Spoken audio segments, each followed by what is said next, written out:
Halo, berjumpa lagi dengan saya Muhammad Azmi. Pada video kali ini saya akan memberikan penjelasan bagian struktur tabel dan relasi antar tabelnya pada proyek e-commerce profesional ini. Nah, seperti Anda lihat, pada bagian kiri merupakan bagian yang tidak ada kaitan satu tabel dengan tabel yang lain. Sedangkan kalau yang dimulai ke kanan yang ada sudah garis-garis ini yang dia berkaitan. Oke, jadi di sini ada sekitar 17 tabel yang di dalam project e-commerce profesional ini. Nah, kemudian saya akan menjelaskan dulu bagian-bagian di tabel ini. Pertama, ada yang namanya itu primary key dan foreign key. Bagi Anda yang belum tahu, primary key itu istilahnya menjadi field kunci dari suatu tabel. Sedangkan kalau foreign key, kalau yang biasa saya sebut itu istilahnya PK yang ada di tabel asli, tapi berada juga di di field tabel lain. Contoh di sini, kalau Anda perhatikan pada bagian tabel users di sini, nah di users ini ada yang namanya si user type, yang dimana user type ini merupakan foreign key yang asalnya itu di tabel users group yang bernama ID group. Nah, nanti data yang ada di user type ini diambil langsung dari ID group. Jadi ketika misalkan Anda membuka PHP MyAdmin, misalkan saya buka subkategori aja.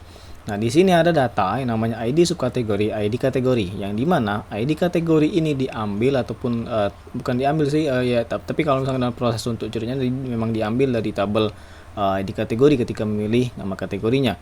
Nah, tapi yang di sini merupakan relasi. Jadi ketika Anda mengarahkan mouse Anda misalkan kedua, akan tampil pop-up seperti kecil situ fashion wanita, yang dimana data fashion wanita ini yang berada ID 2 ketika Anda klik maka akan menampilkan data yang sama yang ada di tabel kategori. Begitu juga misalkan satu misalkan itu kan otomatis tampil fashion pria. Kalau untuk di bagian produk juga akan sama. Contoh di sini subcat ID akan tampil perhiasan. Jadi datanya disimpan dalam format angka, bukan langsung teks. Nah, tujuannya adalah membuat biar si data yang ada di satu tabel dengan tabel yang lain itu sinkron ataupun terhubung. Jadi misalkan ada suatu data yang dianya itu dihapus, misalkan nih saya menghapus data subkategori bagian subkategori di bagian 5 ini perhiasan. Ketika saya menghapus data yang ada di subkategori dengan ID 5 ini, maka otomatis semua barang yang memiliki subkat ID 5 akan otomatis juga hilang. Nah, pengaturannya bisa Anda lakukan. Misalkan saya buka di tabel produk ini, pada bagian structure ada yang namanya relation view. Nah, di sini Anda bisa lihat hasil yang sudah saya buat, bahwa di mana ada namanya di sini FK produk kategori, kemudian subkategori, super subkategori, dan bagian bawah sini merupakan yang kosong yang belum diotak-atik ataupun yang bisa nanti Anda buat sendiri kalau ingin merelasikan dengan tabel yang lain. Nah, di sini ada yang namanya perintah on delete restrict. Ketika Anda mengklik satu kali akan ada pilihan lain. Ada cascade, set null, no action, dan restrict. Nah, cascade ini kalau Anda menghapus datanya akan otomatis juga menghapus data di tabel. Apabila Anda menghapus data PK atau yang di tabel asal, maka FK yang ada di tabel lain maka akan otomatis hilang. Contoh di sini kasusnya adalah kategori. Ketika saya menghapus data kategori, menghapus data di tabel kategori, maka si data yang ada di tabel produk ataupun tabel lain yang berelasi otomatis akan hilang ketika saya memilih cascade. Sedangkan kalau set null dia akan menyatakan null saja, no action maka tidak akan ada apa-apa. Kemudian kalau bagian restrict dia akan menyatakan bahwa tidak bisa dihapus datanya karena tergantung yang Anda atur di sini. Oke, kemudian pada bagian on update ketika mengupdate data.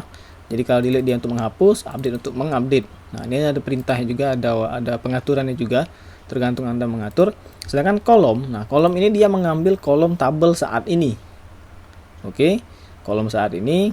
Kemudian Anda cocokkan karena kita akan menyambungkan ataupun ngelingkan, ngeling istilahnya dari field ID ini dari tabel produk, kita akan menghubungkannya kepada bagian tabel kategori. Oke, kategori ini maka dia akan otomatis tampil PK-nya apa di sini. Kalau tidak ada PK maka dia tidak akan tampil. Oleh sebab itu kita perlu juga membuat yang namanya PK dari satu tabel. Nah, kemudian begitu juga pada bagian subkategori dan super subkategori. Untuk list yang lebih detail bisa Anda lihat di sini pada bagian indexes ini. Jadi istilahnya FK ini juga merupakan indeks selain dari PK yang mungkin Anda juga sudah tahu bahwa kalau dengan adanya primary key itu menjadi field yang untuk diindeks untuk melakukan proses ketika penampilan data yang lebih cepat ataupun mencari data yang lebih cepat. Dia Anda bisa lihat juga di sini ada namanya icon gembok emas, ini merupakan primary key. Kemudian yang tanda abu-abu ini adalah indeks biasa yang bernama foreign key tadi. Oke, nah kita kembali lagi ke struktur tabel. Jadi ada kontak, kemudian slider, blok, bank, kemudian company, yang dimana kalau kontak menyimpan data kontak untuk nantinya digunakan untuk menghubungi via customer service dan WhatsApp. Slider untuk menampilkan data animasi yang di depan di project kita, yang di depan ini, back clearance ini. Kemudian blok untuk menampilkan data blok yang di bagian bawah sini. Kemudian bank untuk menampilkan data bank yang akan ditampilkan pada proses transaksi selesai ataupun ketika download invoice. Company untuk menyimpan data toko, jadi meliputi nama, kemudian deskripsi, alamat, peta, kemudian nomor telepon, fax dan email dan lain sebagainya. Berikut juga dengan logonya, itu fotonya ini. Nah, di sini ada field yang bernama created dan created by, kemudian modified dan modified by. Created itu istilahnya yang membuat kapan data itu dibuat. Sedangkan kalau created by itu siapa yang membuat data. Misalkan created ini dibuat saat ini jam 21.22 tanggal 13 bulan 3 bulan 18. Nanti akan ada detiknya juga. Kemudian sebentar saya lihat dulu ada detiknya enggak itu.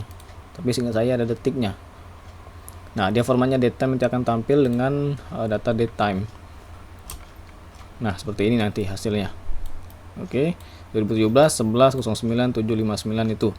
Nah, kemudian kita balik lagi, ada lagi yang namanya modified, itu kapan ataupun waktunya. Modified by itu orangnya. Misalkan Budi atau Joko nanti akan otomatis tampil. Misalkan Anda lihat pada bagian data di sini, ada yang namanya mana tadi itu tadi muka apa? Slider. Di sini ada yang namanya created by, modified, kemudian modified by. Ketahuan di sini siapa yang membuat dan mengupdate-nya. Nah, kemudian mana tadi pada bagian company, di company ini sudah saya jelaskan tadi bagian untuk menyimpan data toko. Pada bagian login items, nah di sini ada yang namanya tabel users, yang dimana ini merupakan tabel bawaan dari IONOTH, namun sudah saya modifikasi karena di tabel IONOTH sendiri, di struktur tabel IONOTH, dia tidak menyertakan seperti provinsi, kemudian kota, user type, kemudian foto, dan foto type ini tidak disertakan dalam si users, beserta juga dengan kalau nggak salah modified kalau salah. Nanti saya sertakan juga untuk file IONOTH-nya. Kemudian users ini dia terhubung dengan tabel pertama users group seperti Anda lihat dari garis seperti ini. Kemudian juga dia terhubung ke tabel transaksi. Kemudian juga dia juga terhubung ke tabel transaksi detail. Nah, setelah itu dia juga terhubung dengan tabel provinsi dan tabel kota. Oke. Jadi dia cukup banyak terhubung satu sama lain. Nah, di sini Anda bisa lihat ID merupakan PK, provinsi merupakan FK, kota, kemudian user type juga FK.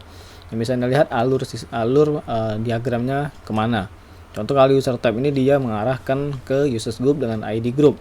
Nah, user type itu istilahnya menyatakan ataupun menyimpan data group ataupun siapa levelnya si user tersebut, apakah dia super admin, apakah dia admin, ataupun dia customer dan lain sebagainya, tergantung data yang ada di users group. Sedangkan login items ini juga termasuk di dalam users. Jadi di IONOTH itu ada yang namanya users group dan login items. Namun login items ini dia tidak terhubung dengan tabel lain karena dia cuma menyimpan data pertama ID yang bersifat auto increment, IP address-nya, kemudian login ini nanti dia berformat username.